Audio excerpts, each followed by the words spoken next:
বন্ধুরা, আমরা তো সবাই অনেক পাকা আম পছন্দ করি। আর এখন পাকা আমের সিজন চলছে।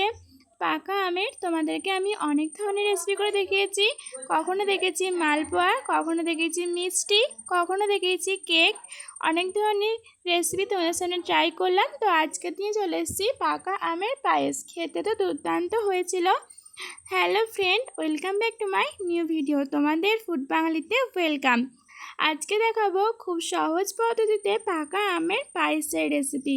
পায়েস তো আমরা সকলেই খাই, তো একঘেয়েমি পায়েস খেতে যখন ভালো লাগে না, তখন একবার এইভাবে ট্রাই করে দেখবে। আশা করি বাড়িতে সবাই খুব পছন্দ করবে। তাহলে চলো বন্ধু, রেসিপিটা দেখা যাক। দেখো, আমি এখানে দুধটা কিন্তু জাল করতে দিয়েছি। ওই 500 গ্রাম দুধ নিয়েছি। একটা কিন্তু এলাচ ফাটিয়ে দিয়ে দিয়েছি। এরপর দেখো, আমি এখানে গুঁড়ো পাউডার দুধ দিচ্ছি 1 চা চামচ। এই দুধটা দেওয়ার কারণে টেস্টটা কিন্তু আরেকটু চেঞ্জ হয়ে যাবে। এই দুধটা যতক্ষণ মোটা হতে থাকুক, ততক্ষণ আমটা কেটে ফেলি। এরকম একটা পাকা আম নিতে হবে, এই কালারেরই নেবে, তাহলে কালারটা খুব সুন্দর হবে দেখতে।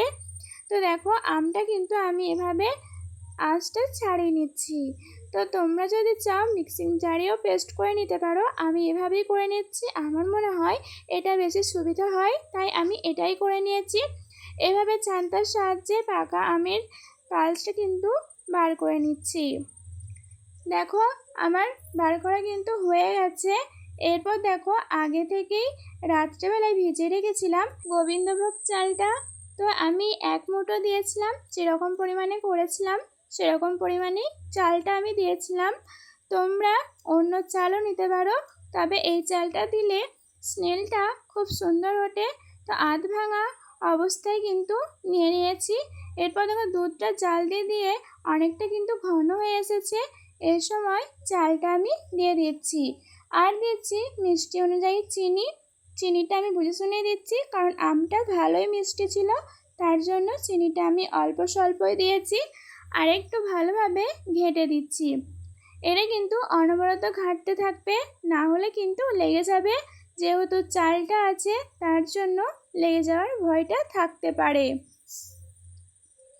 এরপর পালসের একটা কড়া চাপিয়েছি, সেখানে কিন্তু আমের ওই পালসটা ওটা কিন্তু একটু গরম করে ফুটিয়ে নিচ্ছি, যাতে আমের যে একটা ঘ্রাণ থাকে সেটা যেন নাকেতে না লাগে। তার জন্য ভালোভাবে কালারটা যখন চেঞ্জ হয়ে আসবে, তখনই জানবে যে আমার আমের কিন্তু এই মিশ্রণটা রেডি হয়ে গেছে।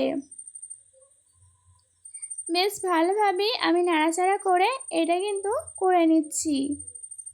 আমার দেখো পুরোটা কিন্তু রেডি হয়ে গেছে। এরপর ওই ঘন হওয়া দুধ চাল দেওয়ার ওপরে কিন্তু এভাবে দিয়ে মিশিয়ে নিচ্ছি।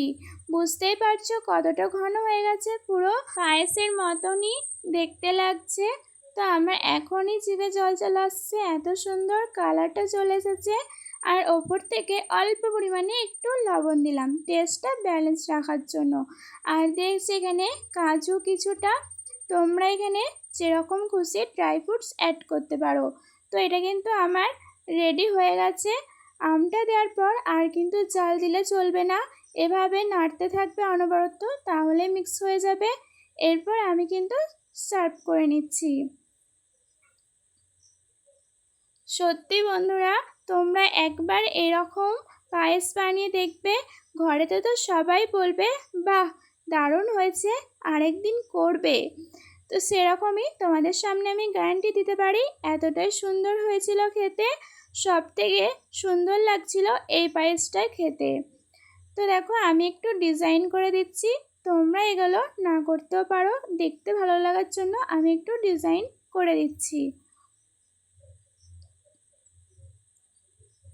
ওপর থেকে একটু ড্রাই ফ্রুটস দিয়ে দিচ্ছি, তোমরা এটাও স্কিপ করে যেতে পারো। এখানে আমি খেজুর দিয়েছি দেখতে ভালো লাগার জন্য। তো বন্ধুরা, তোমাদের ভিডিও কেমন লাগলো অবশ্যই বলো। ভালো লাগলে লাইক, কমেন্ট, শেয়ার, সাবস্ক্রাইব করে আমার পাশে থাকবে। তোমরা অনেক ভালো থেকো, সুস্থ থেকো। আজকে কেমন টাটা।